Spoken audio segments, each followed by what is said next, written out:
All right, happy Friday, May 30th, everybody. It's about 9:15. Is this Central Time? Yep. Falcon's here. Hey, everybody. We're winding down our trip to Nashville, Tennessee, which I'll talk about that in a minute with the Bulwark crew. But first,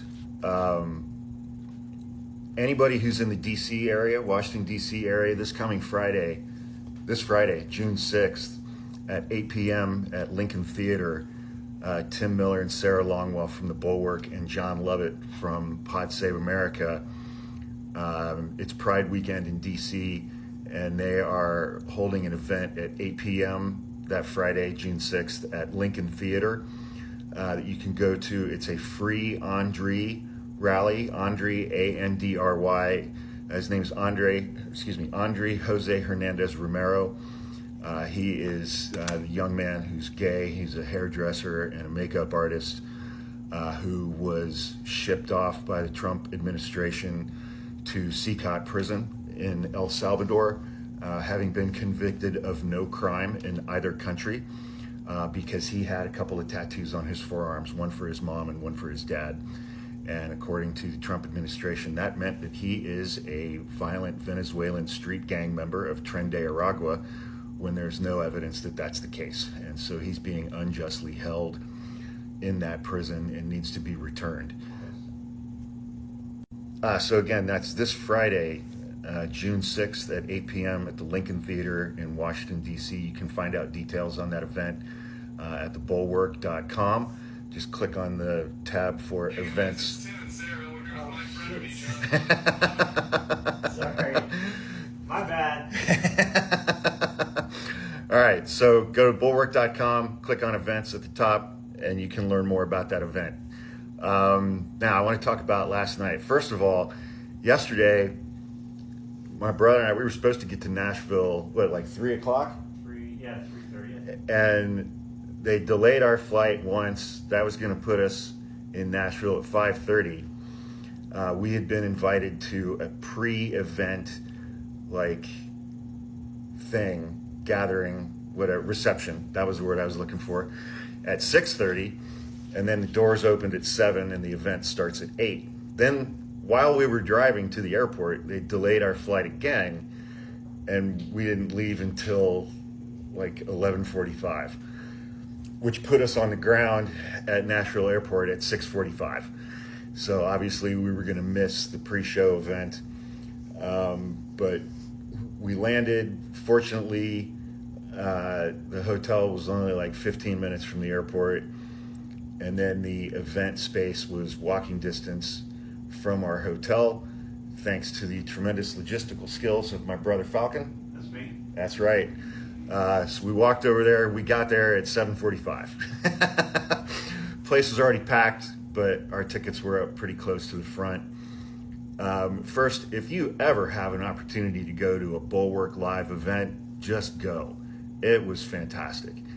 It was just great to be in a space with so many like-minded people during this period of time. It was just fantastic. Such amazing, tremendous energy in the room.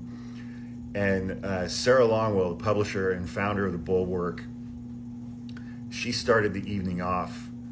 She came out and just spoke for a few minutes, but she spoke very eloquently and meaningfully, I think, about the importance of community.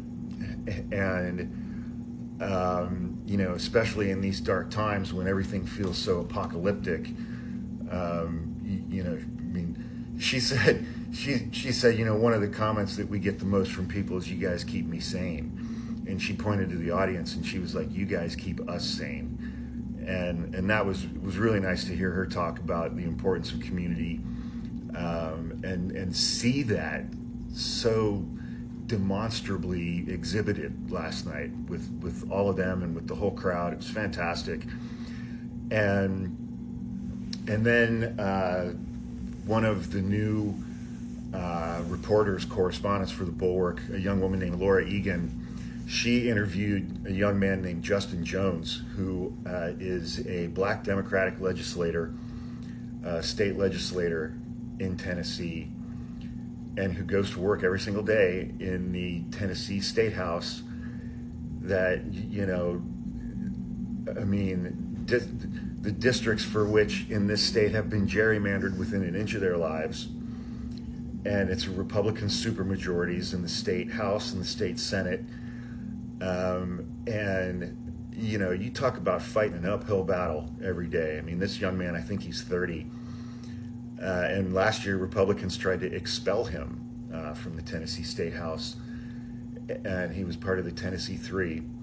And what an amazing, inspirational speaker. I mean, he spoke with optimism. He's a fighter. I mean, it was very unexpected for me. I mean, I was familiar with him before this event, and when we got to speak with him afterwards, it was only then that I learned that he had grown up right across the bay from us in Oakland, California. And, you know, but his family, his ancestors are from Tennessee, and so he came back. He came back here to Nashville to do the work, and he gets up and does it every single day. And he was such an inspirational speaker. I mean, I'm getting goosebumps talking about it right now. And if you want to hear that interview, it was a part of today's daily Bulwark podcast for Friday, May 30th. You can hear that interview for free wherever you get your podcast. You should subscribe to that podcast as well. But and so then, well, the first person who opened the show was Tim's daughter, who was just a natural at it. It was great. She was awesome.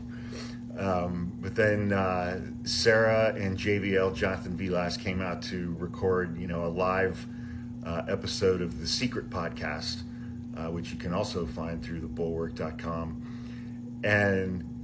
And Tim kind of crashed it, and it went off the rails a little bit in a very, very fun way. But it was so much fun. The whole evening was just so much fun. And then after the thing concluded, you know, everybody went into a different area of the building where the bar was located. And then Tim and Sarah and JVL came in to just, you know, do a little meet and greet and socialize with everybody. And so I finally got to meet Tim. I met Sarah. JVL didn't have the slightest idea who I was, which is fine. I'm happy with it being that way. Trust me. But we had so much fun hanging out with those guys. And my brother and I got to meet and speak with former D.C. police officer Michael Fanone, who was in January 6th, almost lost his life. We got to talk to him for 20 or 25 minutes and just kind of off in a corner, and it was great. I mean, he's a really stand-up guy and just seems like a really good dude, and who went through a really, really horrific, life-threatening experience at the hands of Donald Trump supporters. And then you guys saw the TikTok that we made after the event wrapped up, where Tim grabbed me and my brother, and we went out on the balcony with him and Sarah, and then Officer Fanone joined us out there. So just an absolutely spectacular, fabulous, fantastic night. Epic night. We got some great videos and some great photos. And, you know, again, just I can't say enough good things about the folks at the Bulwark. Everybody should subscribe. And if you can, if you're in D.C., go to this event this coming Friday, 8 p.m. at the Lincoln Theater. You can find information on how to get tickets at thebulwark.com. And there's also information you can donate to freeandry.org, freeandry.org, if you can't make the event in person. You know, I think there were 250 people who got taken to that prison, Sica prison in El Salvador. 6 of them had been convicted of violent crimes. 50 had been convicted of nonviolent crimes.